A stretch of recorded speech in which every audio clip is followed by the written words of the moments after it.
તો ભાવનગર શહેરમાં રખડતા ઢોરના ત્રાસથી જનતા ત્રાહિમામ પોકારી ઉઠી છે। જ્યાં જુઓ ત્યાં ઢોર અડીંગો જમાવીને બેઠા હોય છે તો મહાનગરપાલિકા દ્વારા બનાવવામાં આવેલા ઢોરના 4 ડબ્બામાં 2100 પશુઓ આવ્યા છે અને તેની પાછળ છેલ્લા 9 મહિનામાં ₹4.46 કરોડનો ઘાસચારાનો ખર્ચ કરવામાં આવ્યો છે।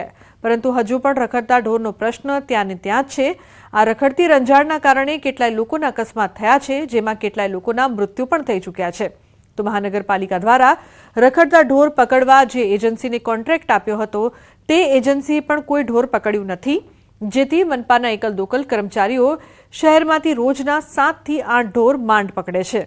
પ્રજાના કરોડો રૂપિયા પશુઓના ઘાસચારાના નિભાવ પાછળ ખર્ચ કરવામાં આવે છે, પરંતુ શહેરમાં રખડતા ઢોરનો ત્રાસ આજે પણ યથાવત જોવા મળી રહ્યો છે।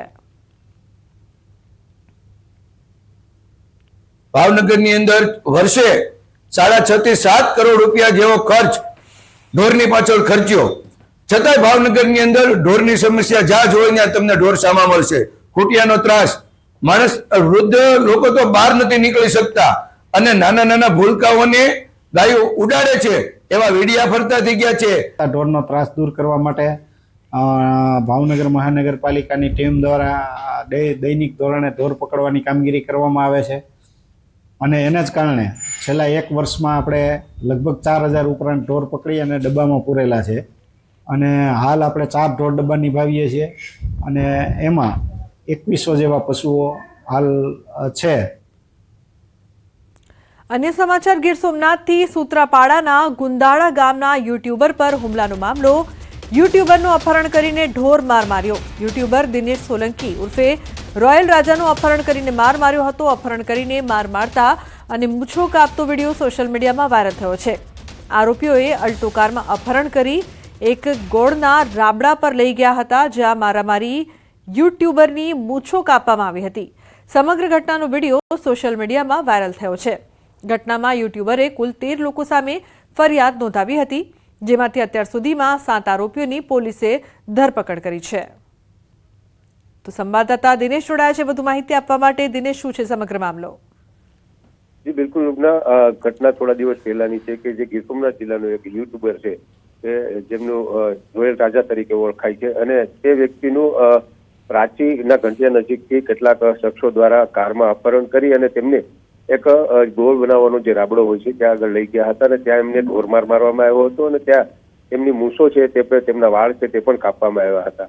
તો કે ત્યારબાદ જે રોયલ રાજા છે, જે યુટ્યુબર છે, તેમણે પોલીસ ફરિયાદ નોંધાવી હતી અને તે પૈકી 7 જેટલા આરોપીઓ છે તેમની પોલીસે ધરપકડ કરી છે, પરંતુ હજુ પણ કેટલાક આરોપીઓ છે તેમને પકડવાના બાકી છે। ત્યારે ઘણા દિવસો બાદ આ જે રોયલ રાજા છે તેમને માર મારતો વિડીયો અને અપહરણ કરતો વિડીયો છે તે સોશિયલ મીડિયાની અંદર ફરતો થયો છે અને તેમને કારણે ક્યાંક ને ક્યાંક જે કાયદો અને વ્યવસ્થા છે તેમના ઉપર અનેક સવાલો ઉઠી રહ્યા છે। જી બિલકુલ હર્ષદ, આભાર સમગ્ર માહિતી બદલ।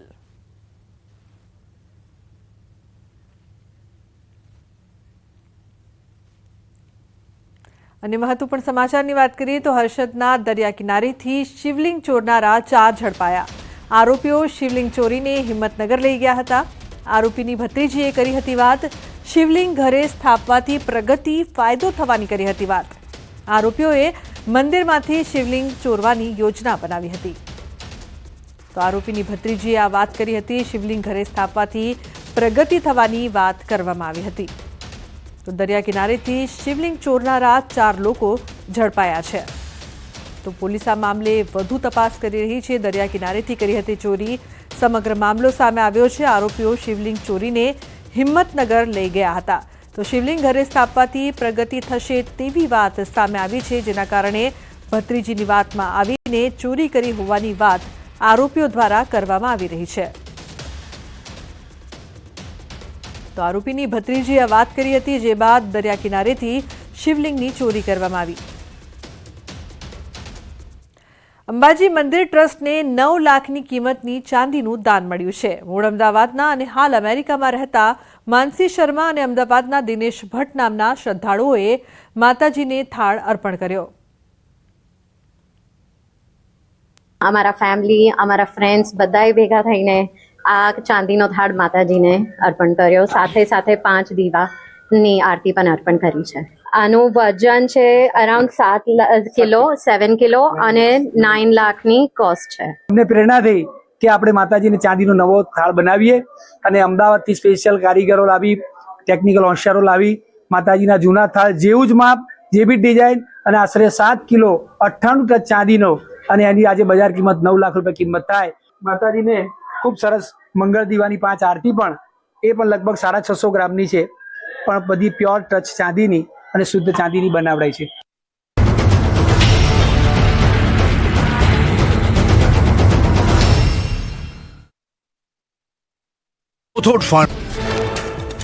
જમ્મુ કાશ્મીરના ગુલમર્ગ અને બારામુલ્લામાં થઈ હિમવર્ષા. તાજી હિમવર્ષાથી ચારે તરફ બરફના થર જામ્યા. ખીણ પર સફેદ ચાદર ઓઢી હોય તેવા નયનરમ્ય દ્રશ્યો સર્જાયા. જમ્મુ કાશ્મીરના ડોડા જિલ્લાનું વાતાવરણ આહલાદક બન્યું. વરસાદી માહોલ છવાતા સ્વર્ગ જેવો માહોલ છવાયો. જાણે વાદળો પર્વતો સાથે ગોષ્ઠી કરતા હોય તેવો નજારો સામે આવ્યો.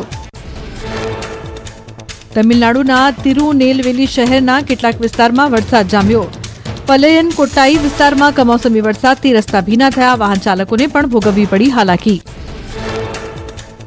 ડીસામાં ફૂડ એન્ડ ડ્રગ વિભાગના દરોડા. રજવાડી ગૃહ ઉદ્યોગ નામની ફેક્ટરીમાં દરોડા. અલગ અલગ ઠંડા પીણાના સેમ્પલ લઈ પરીક્ષણ માટે મોકલાયા.